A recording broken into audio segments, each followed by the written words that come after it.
இது ஒரு கதை. இக்கதையின் தலைப்பு அன்பின் ஆழம். ஒரு நாள் ஃப்ரெண்ட்ஸ் எல்லோரும் சேர்ந்து ஒரு வீட்டுக்கு செல்லுகிறார்கள். அந்த வீட்டில் பெற்றோர்கள், அவர்களுக்கு 2 ஆண் பிள்ளைகள். 2 ஆண் பிள்ளைகளில் இளைய மகன் அந்த ஃப்ரெண்ட்ஸுங்களுக்கு வேண்டியவராய் இருக்கிறார். அவரை பார்க்க தான் ஃப்ரெண்ட்ஸ் எல்லோரும் அவர் இல்லத்திற்கு வருகிறார்கள். உள்ளே வந்ததும் அவர்களுக்கு மிகவும் சந்தோஷம். அவர்களை பார்த்ததனால் சந்தோஷப்பட்டு அவர்கள் எல்லோரும் ஒன்றாக இணைந்து பேசிக்கொண்டு இருக்கையிலே, உள்ளே வரும்போதே மூத்த சகோதரன் அந்த கூட்டத்தில் ஒரு பெண்ணை பார்த்து விடுகிறார். பார்த்த மட்டில் அந்த பெண்ணை அந்த மூத்த சகோதரனுக்கு அதிகமாக பிடித்து விட்டது. ஒரு ஈர்ப்பு அவனுக்குள் வந்தது. அவர்கள் எல்லோரும் பேசினார்கள், கடந்து சென்றார்கள். போகும்போது போய் வருகிறோம் என்று தன் சகோதரனிடத்திலும் தன் தாயினிடத்திலும் சொல்லிவிட்டு போய்விட்டார்கள். அவ்வளவுதான். காலங்கள் கடந்தது. இவர்கள் சின்சியராய் அதிகமாக நேசிக்கிறார்கள், இளைய சகோதரனும் இந்த பெண்ணும். இளைய சகோதரன் இந்த பெண்ணை நேசிப்பதே மூத்த சகோதரனுக்கு அது தெரியாது. இவர்கள் நேசிப்பதே இவர்களுக்கும் மற்ற ஒரு சிலருக்கும் தான் தெரியும். அப்படி இருக்கையிலே காலங்கள் கடக்கும் போதோ திடீரென்று ஒரு நாள் மூத்த சகோதரன் இளையவனிடத்தில் கேட்கிறான், தம்பி, அன்று உன்னை பார்க்க உன் ஃப்ரெண்ட்ஸ் எல்லாம் வந்தார்களே, அவர்களில் ஒரு பெண்ணை எனக்கு பிடித்திருக்கிறது என்று சொன்னான். அப்பொழுது அவன் சொன்னான், எனக்கு நேரமில்லை, பிறகு வந்து பேசிக்கொள்கிறேன் என்று அவன் கடந்து போய்விட்டான். அடுத்து சில நாட்கள் கடந்து ஓடியது. இவர்கள் இளைய சகோதரன் அந்த பெண்ணும் மிகவும் சந்தோஷமாக ஒருவருக்கொரு சின்சியராக நேசிக்கிறார்கள். அப்படி இருக்கையிலே மூத்த சகோதரன் தன் சகோதரனிடத்தில் பேச நினைக்கும் போது, நான் இப்பொழுது பேசலாமா என்று கேட்கிறான். ஓ, தாராளமாக பேசு, நான் ஃப்ரீயாக தான் இருக்கிறேன் என்று இளையவன் சொல்லும் போதே, நான் அன்று சொன்னேனே, நான் ஒரு பெண்ணை நேசிக்கிறேன் என்று, அவளை பற்றி தான் பேச உன்னிடத்தில் வந்தேன். சரி சரி சொல்லு, யார் இந்த பெண்? உனக்கு பிடித்தால் அம்மாவிடம் சொல்லி திருமணத்துக்கு ஏற்பாடு பண்ணலாம். அவசரப்படாதே, முதலால் உன்னிடத்தில் பேசுகிறேன், அடுத்து அவளோடு பேசலாம், பிறகு நம்ம அம்மாவிடம் சொல்லலாம் என்று மூத்தவன் இளையவனிடத்தில் சொன்னான். அப்பொழுது சரி, யார் அந்த பெண் சொல் என்று கேட்டபோதோ, அன்று உன்னை பார்க்க வந்தார்களே, அவர்களில் ஒரு குறிப்பிட்ட பெண் என் உள்ளத்தை மிகவும் தொட்டுவிட்டாள். அவளை பற்றி தான் நான் உன்னிடத்தில் விசாரிக்கிறேன். அவள் யார் என்று கேட்டபோதோ, அந்த குறிப்பிட்ட பெண் என்று சொன்னபோதோ அவனுக்கு மிக அதிர்ச்சியாக உள்ளுக்குள் தாக்கியது. ஏனென்றால் அந்த பெண்ணை தான் அவன் நேசிக்கிறான். அந்த பெண்ணும் இவனை அதிகமாக நேசிக்கிறார்கள். இது தன் மூத்த சகோதரனுக்கு தெரியாது. அவன் சரி என்று சொல்லிவிட்டு, எனக்கு வேறு வேலை இருக்கிறது, நான் பிறகு பேசுகிறேன் என்று கடந்து விட்டான். தன் அறைக்குள் சென்றான், கதவை தாளிட்டான். அதிகமாக சிந்திக்கிறான். என்னடா இது பெரிய தொல்லையாக போய்விட்டதே, நாம் அந்த பெண்ணை எவ்வளவாக நேசிக்கிறோம், அந்த பெண் நம்மை எவ்வளவாக நேசிக்கிறாள். அண்ணா வந்து இப்படி சொல்லிட்டாங்களே, என்ன செய்வது? அண்ணனிடம் எப்படி சொல்வது, நான் அந்த பெண்ணை நேசிக்கிறேன், அந்த பெண் என்னை சின்சியரால் நேசிக்கிறாள் என்று? அண்ணா உள்ளம் உடைந்து விடுமே, என்ன செய்வது என்று சில நாட்கள் பயங்கரமாக யோசிக்கிறான். ஒரு முடிவு எடுக்கிறான். வேறு வழி இல்லாமல் அந்த பெண்ணை விட்டு பிரிய வேண்டும். இந்த காரியங்கள், சகோதரனை குறித்தன காரியங்கள் அவனுக்கு சொல்லக்கூடாது. மாறாக தன் தாயின் மீது பழியை போட்டுவிடலாம் என்று அவன் ஒரு நாள் அந்த பெண்ணை சந்திக்கப் போகிறான். சந்தித்து இருவரும் பேசுகிறார்கள். பேசும்போதோ, நாம் பேசுவதை விட்டுவிடலாம், நம்முடைய காதலுக்கு ஒரு முற்றுப்புள்ளி வைக்கலாம் என்று நான் இருக்கிறேன் என்று சொன்னான். அவளுக்கு அதிர்ந்து போனவள் ஏன் என்று கேட்டாள். என்னை உனக்கு பிடிக்கவில்லையா என்ற போது, இல்லை, அதிகமாக உன்னை எனக்கு பிடித்திருக்கிறது, அதனால்தான் நான் உன்னோடு பழகுகிறேன் என்று அவன் சொன்னான். பின் ஏன், என்ன நடந்தது என்ற போதோ, என் தாய் உன்னை பார்த்தார்கள், ஏன் அவர்களுக்கு உன்னை பிடிக்கவில்லை என்று சொல்லிவிட்டார்கள். எதற்காக நாம் தொல்லை எடுக்க வேண்டும்? தாய்க்கு கஷ்டம் கொடுக்கக்கூடாது என்று தான் நாம் பிரிந்து விடலாம் என்று முடிவெடுத்தேன். நீ என்ன சொல்கிறாய் என்றாள். அப்பொழுது அவள் சொன்னாள், அவசியம் உன் தாயுடைய வார்த்தைக்கு செவிசாய்ந்துதான் ஆக வேண்டும். உன் தாயின் வார்த்தைக்கு செவிசாய்த்துத்தான் ஆக வேண்டும்.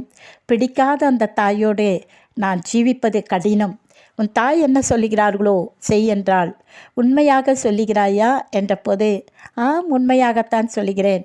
உன் தாய் எப்படியாய் உங்களை வளர்த்து ஆளாக்கி இருக்கிறார்கள், அவர்கள் முக்கியமல்லவா என்று அவள் சொன்னாள். உண்மையாகவே இவள் என்ன சொல்லுவாளோ என்று உள்ளுக்குள் பயந்தவன், இந்த வார்த்தை அவளுக்கு இதமாக இருந்தது. அப்பொழுதென்றால், இனிமேல் நாம் பேசக்கூடாது, பழகக்கூடாது, நாம் இன்று சந்திப்பது பேசுவது இன்றே கடைசியாக இருக்கட்டும் என்று சொல்லிவிட்டு நான் வருகிறேன் என்று அவளோடு வேக வேகமாய் சொல்லிவிட்டு அங்கிருந்து கடந்து விட்டான். அவளும் செய்வது என்னதென்று தெரியாமல் சொல்லிவிட்டால் உள்மனம் அழுகிறது. அங்கிருந்து அவள் கடந்து வந்து விடுகிறாள்.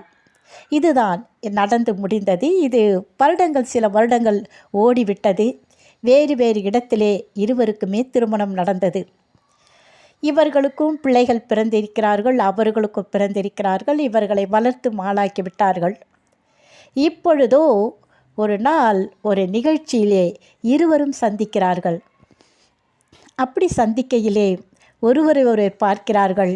அளவுக்கு அதிகமான சந்தோஷம். ஏனென்றால் கிட்டத்தட்ட ஒரு 35 இயர்ஸ்க்கு மேலாக அவர்கள் ஒருவரை பார்த்தது நேருக்கு நேராக பார்க்கும்போது அளவுக்கு அதிகமாக சந்தோஷமாக இருந்தது. எப்படி இருக்கிறாய் என்று அவன் கேட்டபோதோ, நான் நன்றாக இருக்கிறேன். நீ எப்படி இருக்கிறாய்? நானும் நன்றாக இருக்கிறேன். உன் குடும்பம் என்று சொல்லப்போதோ, பிள்ளைகள் ஆளாக்கியது, திருமணம் முடித்து விட்டேன். நானும் என் பிள்ளைகளுடைய திருமணங்களை முடித்து விட்டேன். இப்போது எனக்கு ஹஸ்பண்ட் இல்லை, அவர் மரித்து போய் ஒரு சில ஆண்டுகள் ஆகிறது என்று அவள் சொல்லிவிட்டாள். இப்படியாய் பல கதைகள், சில காரியங்கள் அதிகமாக குறித்து அவர்கள் பேசினார்கள். அப்பொழுது எல்லாம் பேசி முடித்த பிறகு ஒரு காரியத்தை அவளிடத்தில் சொன்னான். நான் இதுவரையிலே உன்னை ஒன்று கேட்பேன், நீ மறுதளிக்காமல் எனக்கு ஹெல்ப் பண்ண வேண்டும். உன்னுடைய உதவி எனக்கு தேவை என்றாள். சொல்லுங்கள், நான் செய்கிறேன் என்றாள். அப்பொழுது அவன் டைரக்டாக கேட்டான், நீர் என் வீட்டுக்கு வருவாயா என்று. அவள் கேட்டாள், காலம் கடந்து என்னை அழைக்கிறீர்களே என்றாள். இல்லை, உன்னை பார்க்க ஒருவர் காத்து கொண்டிருக்கிறார். என்னை பார்க்கவா? யார்? உன் பெற்றோர்கள் நிச்சயமாக இருக்க மாட்டார்கள். வயது சென்றவர்கள் மரித்து போயிருப்பார்கள். அடுத்து என்னை பார்க்க வேண்டும் என்றால் நீர்தான் என்னை பார்க்க வேண்டும். இதோ இப்பொழுது பல ஆண்டுகளுக்கு பிறகு நீரும் என்னை பார்த்து விட்டாய். இதற்கு மேல் ஒருவர் உண்டா? என்னால் நம்ப முடியவில்லை. யார் அவர்? இல்லை, ஒருவர் பார்க்க வேண்டும் என்று சொல்லுகிறார். என் வீட்டுக்கு வர முடியுமா என்றார். சரி, நேரம் கிடைக்கும் போது சொல்லுங்கள், நான் வருகிறேன் என்றாள். போவதற்கு முன்பாக உன்னுடைய ஃபோன் நம்பர் தர முடியுமா என்று கேட்டாள். ஓ, தாராளமாக என்ற நம்பரை கொடுத்தால் அவள் கடந்து விட்டாள். இது இங்கு முடிந்தது. அதற்கு முன்பாக நடந்த ஒரு காரியம் என்னவென்றால், ஒரு நாள் சகோதரன், இப்படி காலங்கள் உருண்டிய போதோ, அந்த சகோதரன் தன் சகோதரனிடம், இளையவன் மூத்தவனிடம் வந்து பேசுகிறான். அண்ணா, ஏன் இப்படி இருக்கிறாய்? அம்மா எவ்வளவோ சொன்னார்கள் திருமணம் செய்து கொள் என்று. பெண்ணே வேண்டாம் என்று சொல்லிவிட்டேன். எந்த பெண்ணும் வேண்டாம் என்று சொல்லிவிட்டேன். உமக்கு வயதும் கடந்து விட்டது. உன் மனதில் என்னதான் இருக்கிறது? இப்படி படுக்கையாக இருந்தால் என்ன அர்த்தம்? சொல்லுங்கள் என்று கேட்டபோது அப்பொழுது அவன் சொன்னான், நான் தான் அன்றே சொல்லிவிட்டேனே. நீர் என்ன மறந்து போனாயோ என்றான். எனக்கு ஞாபகம் இல்லை. சொல்லுங்கள், என்ன விஷயம்? எதற்காக இப்படி இருக்கிறீர்கள்? ஏன் திருமணமே வேண்டாம் என்று உங்கள் காலத்தை வீணாய் அழித்து விட்டீர்கள் என்று சொன்னபோதோ, உனக்கு ஞாபகம் இருக்கா? ஆண்டுகள் உருண்டோடி போனாலும் என் உள்ளத்தில் உள்ளது அப்படியே இருக்கிறது. அது உருண்டு போகவில்லை, மிரண்டும் போகவில்லை. ஏனென்றால் நம் வீட்டுக்கு சில ஆண்டுகளுக்கு முன்பாக உன் ஃப்ரெண்ட்ஸ் எல்லாம் வந்தார்கள். ஞாபகம் இருக்கா? ஓ, இருக்கிறது. அவர்களில் ஒரு குறிப்பிட்ட பெண்ணை நான் நேசிக்கிறேன் என்று உன்னிடத்தில் சொன்னேன். ஞாபகம் இருக்கிறதா? ஓ, இருக்கிறது. அவளை குறித்து எனக்கு விசாரித்து சொல் என்று சொன்னேன். ஞாபகம் இருக்கிறதா? ஓ, இருக்கிறதே. நீ தான் அவளை பார்க்க முடியவில்லை, எப்படி என்று தெரியவில்லை என்று சொல்லிவிட்டாய். நான் அன்று பார்த்த அந்த பார்வையிலே அந்த பெண் என் உள்ளத்தில் பதிந்து போனவளாய் மாறினாள். பதிந்து நின்று போய்விட்டாள். நான் என்ன செய்வது? அவளை மறக்க முடியவில்லை, மறக்கவும் நான் நினைக்கவில்லை. ஏனென்றால் அவளுடைய அந்த முகம், உங்களோடு பேசின வார்த்தைகள், நான் மிகவும் அவளை நேசித்தேன் என்பதற்கு அடையாளம். அவளையே நான் அன்று பார்த்து கொண்டு இருந்தேன். அவள் பேசுவதை கவனித்து கொண்டு இருந்தேன். அவள் என்னிடத்தில் பேசுவாளா என்று எதிர்பார்த்தேன். பேசவில்லை. எல்லோரும் பேசி கடந்து போனார்கள். போயிட்டு வருகிறேன் என்று உன்னிடத்தில் சொன்னார்கள், தன் அம்மாவிடம் சொன்னார்கள். என்னிடம் சொல்லுவாள் என்று எதிர்பார்த்தேன். அவள் சொல்லவில்லை. அவள் கடந்து போனாள். போகும்போது கையசைத்தாள். உமக்கும் அம்மாவுக்கும் தான் கையசைத்தாள். எனக்கு அசைக்கக்கூடவில்லை. நான் மிகவும் பாதிக்கப்பட்டேன்.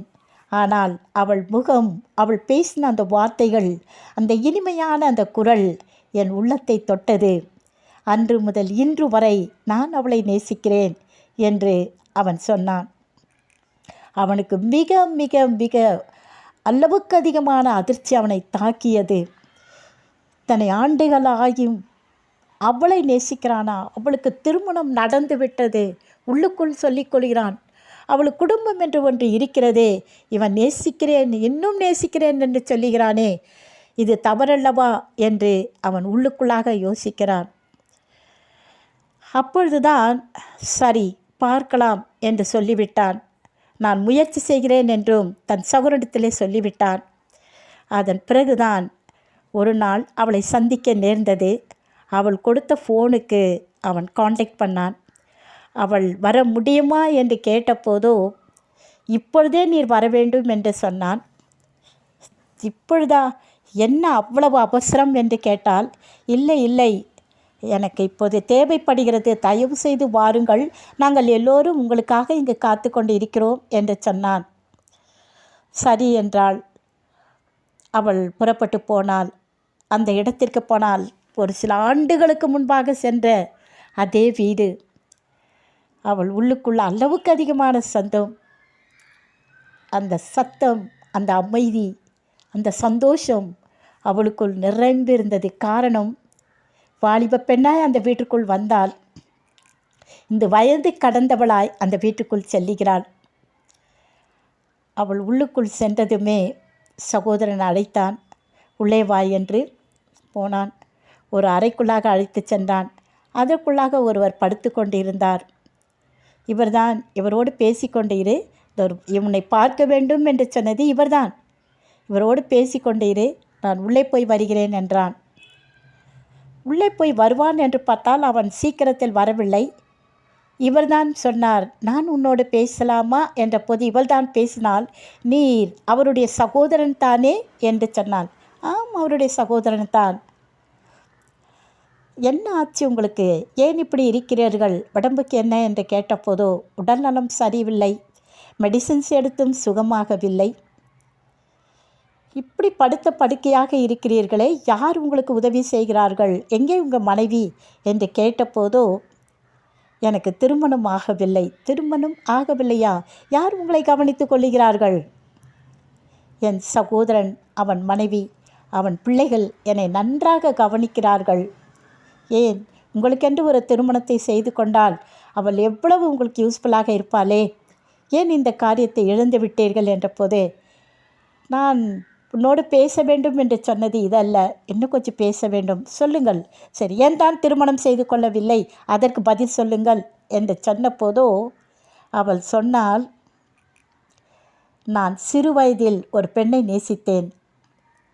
அந்த பெண்ணை எனக்கு ரொம்ப பிடித்திருந்தது. அவளுக்காக நான் காத்திருந்தேன். அடுத்து நம் வீட்டுக்கு வருவாளா, எப்படியாவது அவளோடு பேச வேண்டும் என்று. ஆனால் அதோடு கூட அவள் என் வீட்டுக்கு வரவில்லை. என் சகோதரிடத்திலும் கேட்டேன். அதை குறித்து அவன் சரியாக எனக்கு ஆன்சர் பண்ணவில்லை. தெரியாத அண்ணா, எல்லாம் அவரவர் தனித்தனியாக போய்விட்டார்கள் என்று அவன் சொல்லிவிட்டான்.